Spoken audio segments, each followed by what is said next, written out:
हाथ में एक प्याली तेरे हाथ एक प्याले हाथ में तेरे चरणों में मेरा जीवन तमाम हो तेरे चरणों में मेरा जीवन तमाम हो एक प्याली चाय की कन्हैया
शांति में बाजे बाजे आज तो बधाई बाजे ओम शांति में आज तो बधाई बाजे ओम शांति में बाबा ओम शांति में बाबा से मिलके जाते सबको से मिलके जाते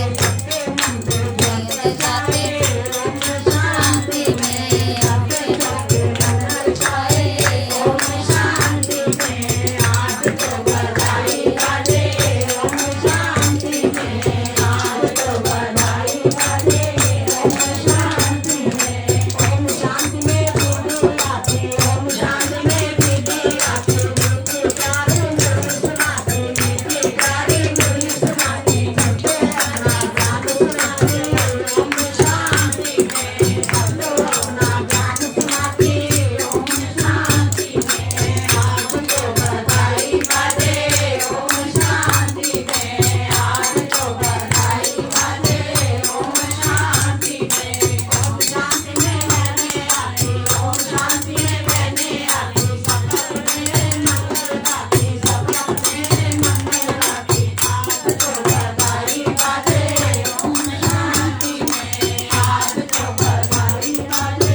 परित्यज्य मामेकं शरणं व्रज। सब धर्मों को छोड़ दो। धर्म यानी जिसको हमने धारण किया है, मेरा मेरा करते रहते हैं कि ये मेरा घर, धन, बच्चा, परिवार, सबको मेरा मेरा करने से क्या होता है, उसके अंदर हम जब फंस जाते हैं तो फिर दुख का अनुभव होता रहता है। तो उससे निकालने के लिए परमात्मा जब कलयुग के अंत में आते हैं तो वो कहते हैं उन सबको भूल जाओ और एक आत्मा के स्वरूप में जिको।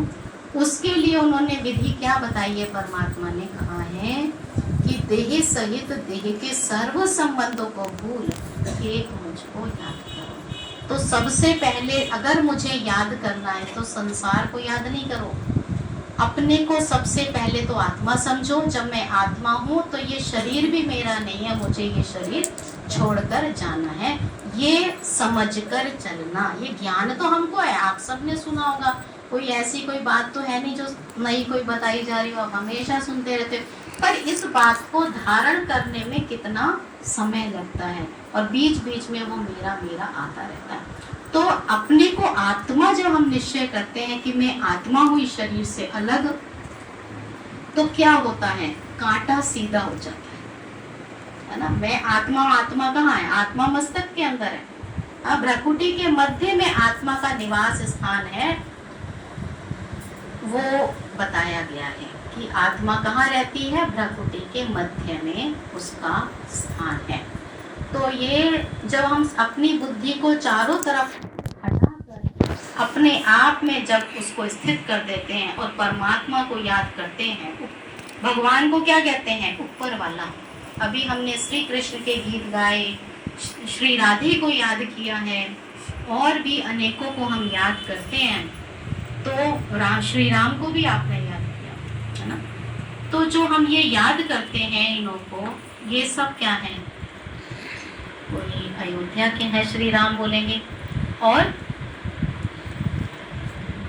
राधे जी को क्या बोलेंगे कि वो बरसाने की है, और श्री कृष्ण को क्या बोलेंगे, वो वृंदावन की है। तो ये स्थान तो यही पाए जाते हैं, है ना। तो वो आत्मा है गीता में जिन्होंने अपना परिचय दिया है कि मैं जन्म और मृत्यु से परे हूँ, अजन्मा हूँ, अभोक्ता हूँ, शरीर के बंधन से परे हूँ, है ना। तो अभी जब हम गीत गाते हैं तो हमारी बुद्धि में स्वरूप क्या होता है, जब श्री राधे बोलते हैं तो हमारी बुद्धि में स्वरूप होता है राधे का स्वरूप। पर जो लोग सत्संग करते होंगे, यहाँ भी हैं, उनको याद शायद आ जाए कि राधे किसको कहते हैं, आत्मा को कहते हैं राधे। श्री राधे कौन है, आत्मा, और श्री कृष्ण कौन है, परमात्मा, परमात्मा है। जब राम कहते हैं तो राम परमात्मा है और सीता क्या है, आत्मा। आत्मा जो है वो रावण के चंगुल में आ जाती है, छुड़ाता कौन है, और राधे हैं। और फिर पार्वती को दिखाते हैं तो पार्वती कौन है, वो भी आत्मा है। जब हम शिव की कहानियां सुनते हैं, कथाएं सुनते हैं, तो उसमें जो पार्वती है उनकी अनेक जन्म होते हैं। शिव के जन्म दिखाए हुए हैं, कभी कहा गया कि उनकी मृत्यु हुई, उन्होंने दूसरा शरीर लिया, परंतु जन्म किसके दिखाए हुए हैं, पार्वती के जन्म दिखाए हुए हैं। तो जन्म लेना किसको होता है, आत्मा को जन्म लेना होता है, आत्मा जन्म लेती है, और परमात्मा तो जन्म और मृत्यु से परे है। यही आत्मा और परमात्मा में फर्क है। तो आज देखिए आप यहाँ पे शिव की झांकी भी है, शिवलिंग यानी शिव निराकार परम पिता परमात्मा, जो सभी आत्माओं के पिता हैं। और आत्मा कौन है, जिन्होंने शरीर लिया, चाहे वो देवी देवता थे जो शरीरधारी यहाँ हुए, जिनको हम पुण्य आत्मा बोलते हैं, महान आत्मा बोलते हैं, तो यहाँ पर हुए। पर आज जब आप यहाँ आए हैं तो शायद थोड़ा सा समझ भी जाएंगे कि आत्मा और परमात्मा है, उससे जब हमारा कनेक्शन होता है तो हमारा कांटा है वो सीधा हो जाता है। फिर क्या होता है, हमारी जो गृहस्थी है उसमें भी सुख और शांति होती है। और जो परमात्मा है यानी परमात्मा, यहाँ हम किस लिए आए? परमार्थ करने के लिए आए।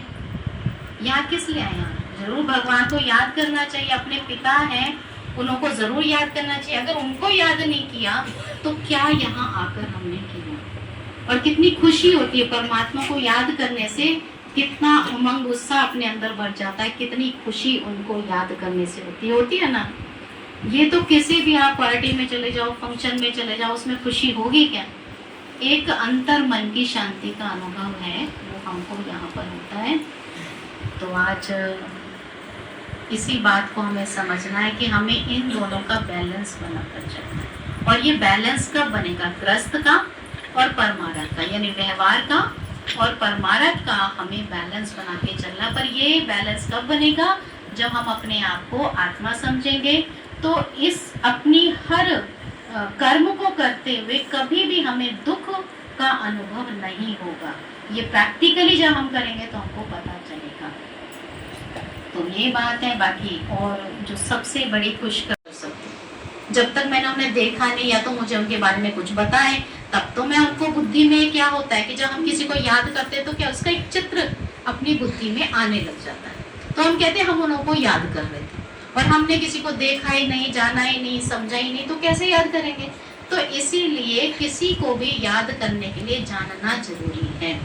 तो परमात्मा है, उनको याद करने के लिए भी उनको जानना जरूरी है। तो परमात्मा कौन है? परमात्मा ने खुद ही अपना परिचय दिया है गीता में कि मैं जन्म और मृत्यु से परे, यानी मैं कोई शरीरधारी नहीं हूँ। तो ये परमात्मा ने कहा। इसीलिए गोपेश्वरम में भी जो श्री कृष्ण है वो किसकी पूजा करते हैं? पता ही होगा आपको। गोपेश्वरम में कौन है? गोपेश्वरम कौन है? शिव। और रामेश्वरम, राम के भी जो पिता है वो कौन है? शिव है। तो इसीलिए कि जब शरीर मिला है तो कर्म करना है, तो श्री राम ने भी कर्म किया और श्री कृष्ण है उन्होंने भी कर्म किया और राधे जी को भी ऐसे देखा थे, जो भी देवी देवता हमारे हुए हैं।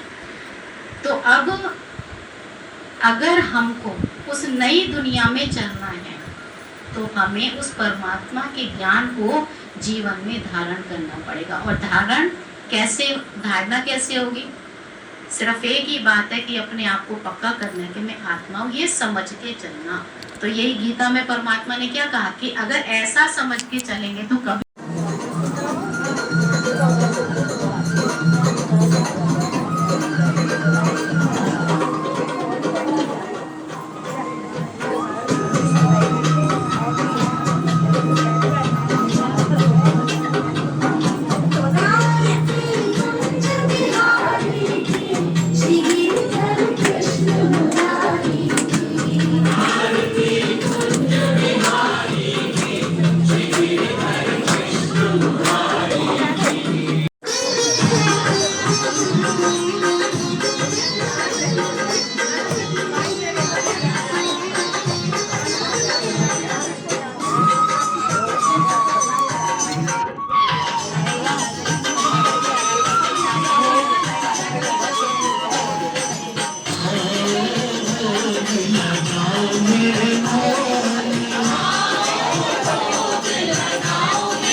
पीछे जाओ।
यही आ रही है आरती कुंज बिहारी।